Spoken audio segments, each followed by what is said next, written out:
Hey, it's Dave Lockwood with Remove It Pros Demolition, and I'm just doing a little bike ride here on the beach. This is Christmas Day, and it's about 71 degrees, and I'm just taking you along with me on my ride.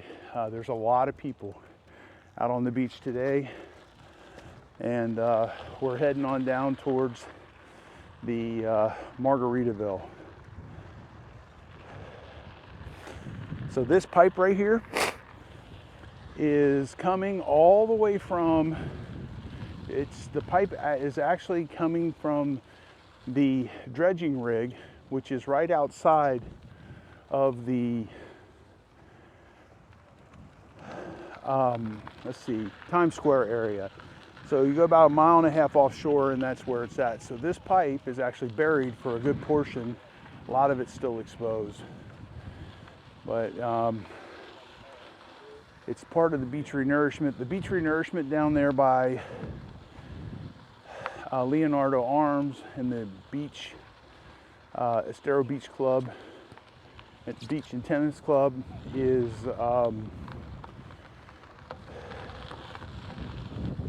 it's going to go out about between 250 feet. One of the stakes at 250 feet, the other one said 300. So they're going to go way, way offshore there.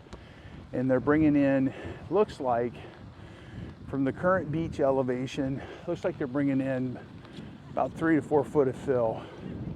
And then I guess actually when they get to the water here, you see the elevation difference. So there's going to be as much as 10 foot of sand over there. And it's going to go all the way out into the Gulf of Mexico. It used to be like that. I've never seen it myself, but I've heard it through people talking about it. That the sand used to go 200 feet out in front of Leonardo Arms. Now Leonardo Arms right now, they had to build a seawall around it. If they didn't build that seawall around it, they probably would have gotten completely undermined in Milton. It would have been exposed. The building that sits back and at a higher elevation next door lost its whole first floor. It got undermined. They had to take out their first floor level and re-put it back in.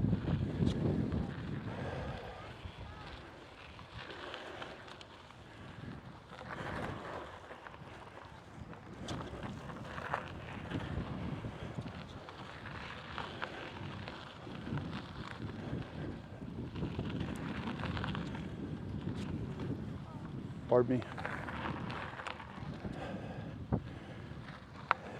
So the beach renourishment, if you look over here to the right, if you look up there, you could see where we haven't had a lot of rain lately, so you can see the equipment tracks. There's actually, that black pipe is buried through here. It's buried underneath the sand. I'm not so sure that they're going to bury it on the whole island. I noticed that down further on the island, they built ramps over it for people to walk.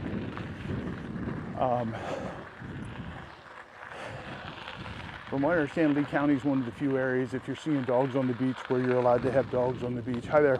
Hi. And I believe it's all the beaches. And you know, Collier County is not the same. They don't allow pets to be on the beach. They also don't allow bikes down there in the Naples area. So the beach renourishment, it's about 1.5 miles off the shore, down in the Times Square area.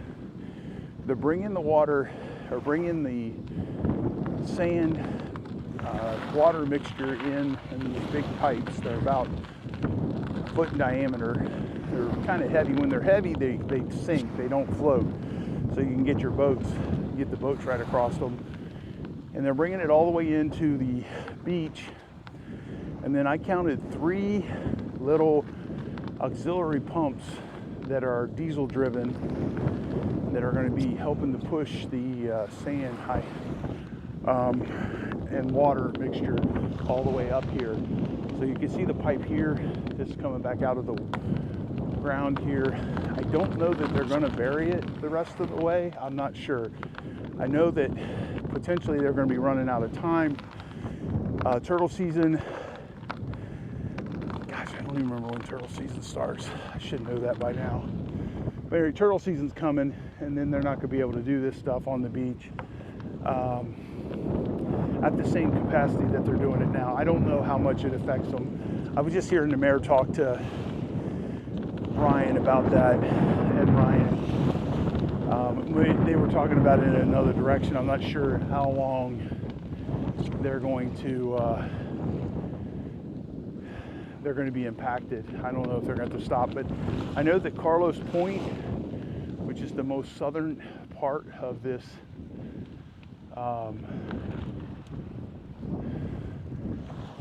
is the most southern part of the island. It was at one time, well, first of all, over there, that is one of those pumps right there. So you see that big red thing on the end of it. So let me show you this real quick. So the yellow thing is a diesel motor. The red thing, the round thing, that's the actual pump itself. They must be doing some maintenance or something on it. They've got a little block and tackle winch on it. So there's 3 of these total that are helping to push that water sand mixture all the way down. It's like 5 miles, maybe even 6 miles down the beach. This is the beach renourishment that they're doing. Hi there. Let's see, let me ask my brain a question. I'm trying to think of I think it was $22 million is what this contract was, if I'm not mistaken. Now, they've had some significant delays. When Hurricane Helene came in, they had a delay.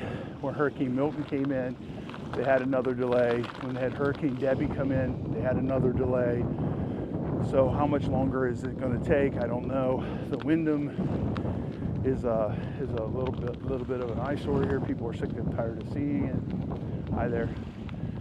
And they're pushing pretty hard to tear that one down. I understand that somebody did go pull a permit on it for 200 grand. Now we've torn down complexes that are smaller than that, and it was significantly more than that. I don't know how this company could tear it down for that price and make any sort of a profit. But who knows? Who knows? Or maybe they're doing some funny business with a number. Who knows? This is my, there's a gadget that I've got on my handlebar that holds the phone in place, and it's getting loose is what you're seeing. Hi there, Merry Christmas. So a lot of activity on the beach, really cool. Looks like we've got some negative stuff going on. The Beach Baptist, it looks like they have started to have RVs just show up out of nowhere. I don't know if they have permission or not. Counted 10 of them this morning, and I'm just not so sure how that works, and if you're somebody here that's paying property taxes and doing things the right way, how that is permitted. I'm very curious to see what's going on with that. I heard that the pastor and his wife have moved, and that they have jobs in another part of the state. And I don't know if anybody knows anything about who owns that property, who has the lien rights on it. If it's the Southern Baptist Convention, we would sure like to talk to them as a community to find out if they intend to allow activity that's not beneficial to the neighborhood, and just allowing anybody to come down here and camp without any permissions and to do it in a fashion that's not consistent with what we are permitted to do. Just curious about how all that works.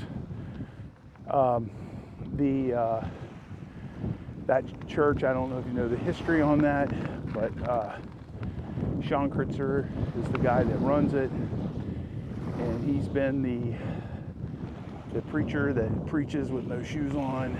He's got piercings all over him and tattoos all over him.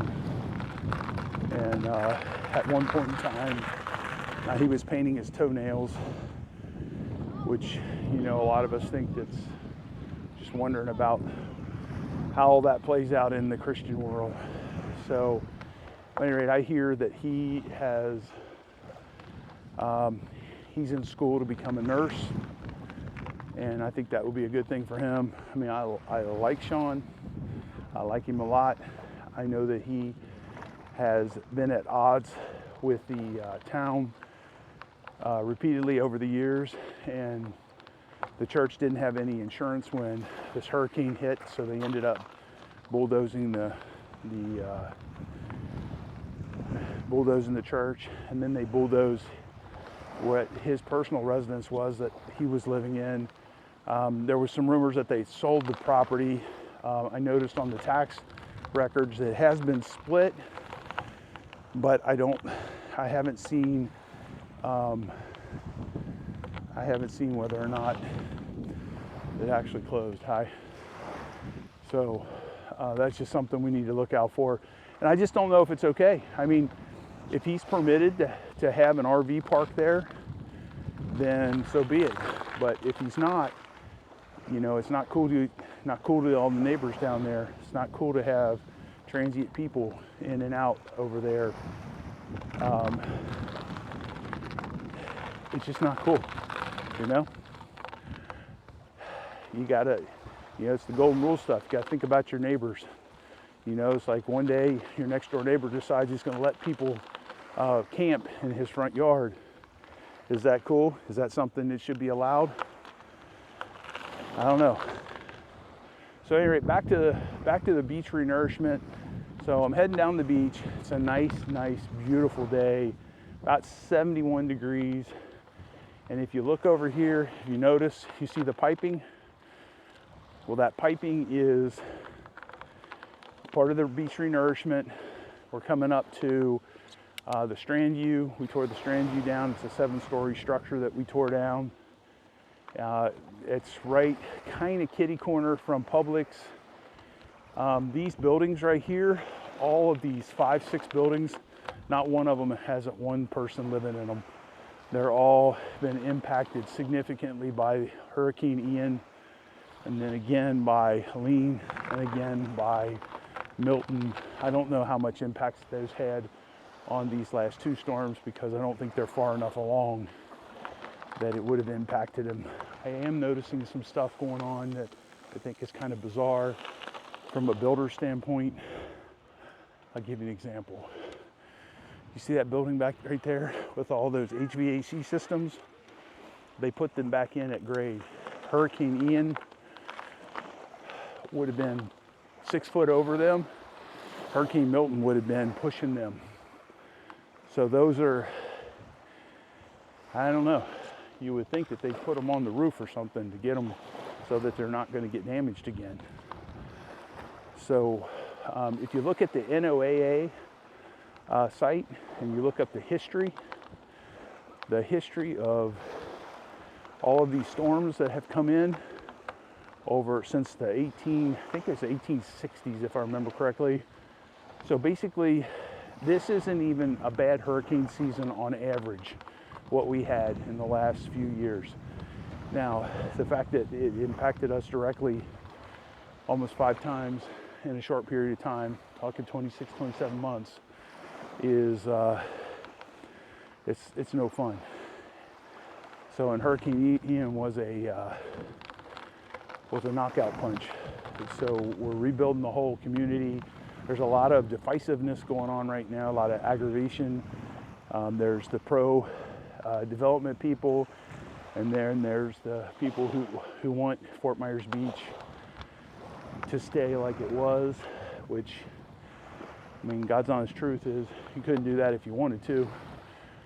But, you know, we're fighting with all of these corporations that are coming in here and want to build stuff. So you got a couple things you got to worry about. Is one, property prices are so high. If you don't allow developments to come in and try to influence the developments, what's going to happen is you're going to end up with blight. You're going to end up with a bunch of stuff that's unfinished for extended periods of time. The reality of what needs to go in order for progress to continue is, you know, it's pretty significant.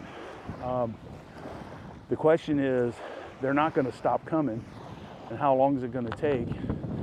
And there's a lot of people that don't want to get into arguments with the neighbors.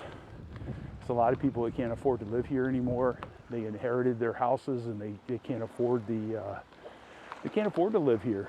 Now that all this stuff has happened and they got to redo these houses, a lot of them were going without insurance and stuff like that. So once the hurricanes hit, or they were underinsured, so they can't live here anymore. And then excuse me, pardon me. Hi there. So so they can't live here anymore. They can't afford it. And you know, it sucks, man. I get you. You got a $1 million house that you can't afford to rebuild. You're in the top 1% of the world in wealth because you own that. And you're trying to turn back the clock, or you're trying to turn back what happened, and there's nothing you can do about it. So you either scale down, buy something you can afford, sell what you got, or I don't know. We're all different. You got to figure it out for yourself. So the prices on the island are not going down. I don't think they're going up either. They're really kind of at the same level as the rest of the marketplace. If you listen to what Alex King was talking about a couple days ago. So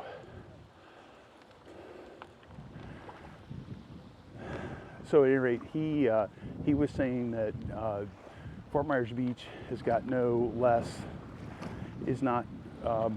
the pricing is no different than if you were in Cape Coral or someplace else as far as the volume difference. The only difference between us and Cape Coral is Cape Coral and some of these other neighborhoods are gigantic compared to Fort Myers Beach. Now, because Fort Myers Beach has so many properties that are on the water, the values are significantly, 5% of $1 million is a lot different than 5% of 200,000. So the numbers are just different. So there's some people from down here partying on the pipe. So here is another one of those substations, those pumping stations. The red part is the pump. The yellow part is a diesel motor.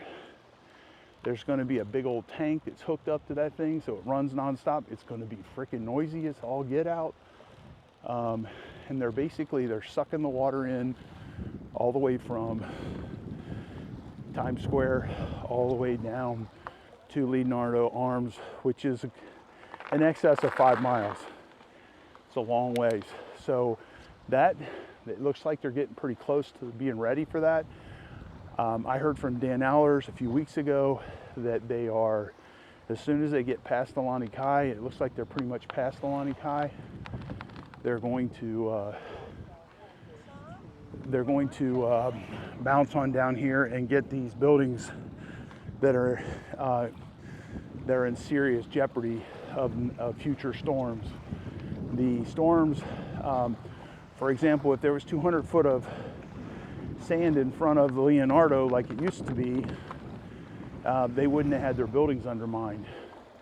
And when they bought those buildings, they were beachfront. They were not Gulffront. They're Gulffront right now. They're literally, the seawall that's right outside of their building is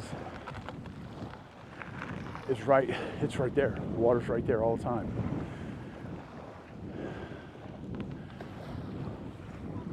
So if you get down to the Margaritaville area, Margaritaville has pretty much got their sand and it's done, and the elevation's really nice. Crescent Park had about a 5-foot seawall for a couple of weeks after Hurricane Milton, and now they filled that up. They filled up they brought the elevation of the sand up. And as you can see, Milton cleaned the beach pretty daggone good. So the beach is in very good condition. So you're seeing more and more and more. These are holiday people here for Christmas. A lot of families. You don't see a lot of children on the beach normally. You know, at least not on a regular basis. You see them here and there. You just don't see them very often. So the piping they're using for this beach renourishment is becoming very handy for people to have something to sit on. You notice there's been about 20 people sitting on it all the way down through here so far. So I can't wait to get up here to Lani Kai and to Margaritaville and just see what you see. I think it's better than going to the airport, going to see everything you get to see on the beach. I really like it. A lot of dogs running around without leashes on the beach. I wonder if what's going to happen ultimately for these guys is they eventually won't be allowed to bring their dogs on the beaches anymore because they can't resist. You know, and a lot of times they're the kind that people are afraid of. You know, see a lot of pit bulls and stuff here. So, and really big dogs. Personally, I don't have any problem with dogs, but you know, if you're not going to keep them on a leash, you're probably going to end up with problems because not everybody's dog friendly. So, it's a really good idea. Fellow bicyclists, they got their helmets on. I need a helmet. I probably should be wearing a helmet. So it looks like they brought the dredging rig in for the holiday. I noticed at the other end of the island that they laid all the booms down on the bridge they're building. So, and then it looks like there's no activity going on at all. So they're on Christmas break. I don't know how long that's going to be, but they stopped working there. Now they have had the same problems. They got impacted by Helene, then they got impacted again by Milton. They've been impacted by Debbie. Debbie was a really minor impact compared to Helene and Milton. Helene was less than Milton. Milton was, it just gave everybody more stuff to do. You know, for them, they have to take all their stuff down, all their plastic and stuff down, and then put it back up. That's what they have to deal with. They have to deal with not being able to have their machines up and running because they're so tall and the winds might knock them over. That kind of stuff kind of puts delays on everything. And then you don't want to be moving around big gigantic pieces of anything in the wind. So these hurricanes, even though they didn't hit us directly, I'm talking about Milton and Helene, they still gave us something we had to deal with. So the Milton pushed a lot of sand. Helene pushed some sand, but Milton really pushed a lot of sand. So I like this bracket. It works for the most part. It loosens up after a while.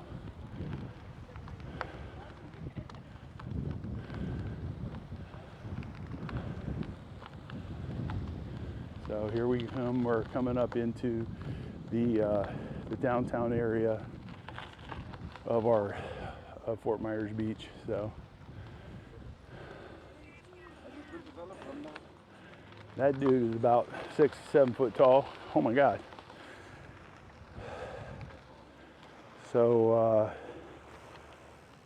I'm gonna turn this back around and turn it back around again, reset it. Right there. So if you look up the Osmo 3, you'll see it. Kenny, that does our editing on a lot of our videos, he calls it ET because it looks like the little ET head. But what a nice little setup they have. The cameras in the day, back when back in the movie times, you know, the same camera quality, you'd be talking about maybe $40,000-$50,000 for the same camera to do a 4K resolution. And you'll see, if you look at this and watch these videos on a 65-inch or 85-inch screen like I have at my house, they're crystal clear, and you almost feel like you're there. It's really kind of neat. The technology is amazing. I mean, just the fact of social media stuff and the fact that you can advertise, and that, you know, you could actually go with the right idea and compete with someone like Coca-Cola and have the same reach they have without spending, you know, hundreds of thousands of dollars. So here we go. So here's the third one. It's over here on the right. You see all the people sitting on it. Hi there.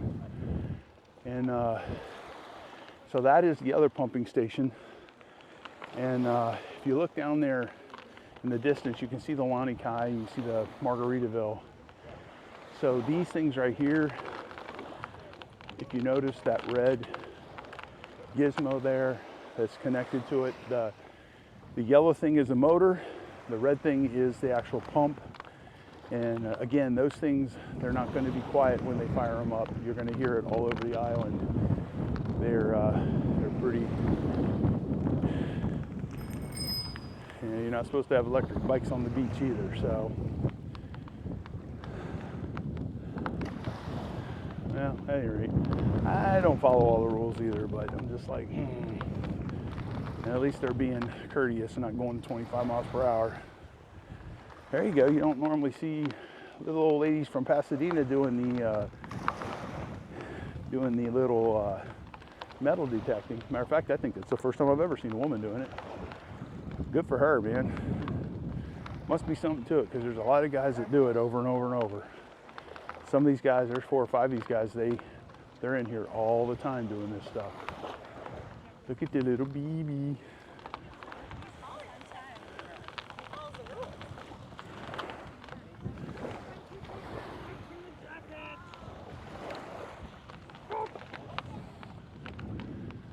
So it's interesting, you'll have one guy fishing here, next guy swimming, next guy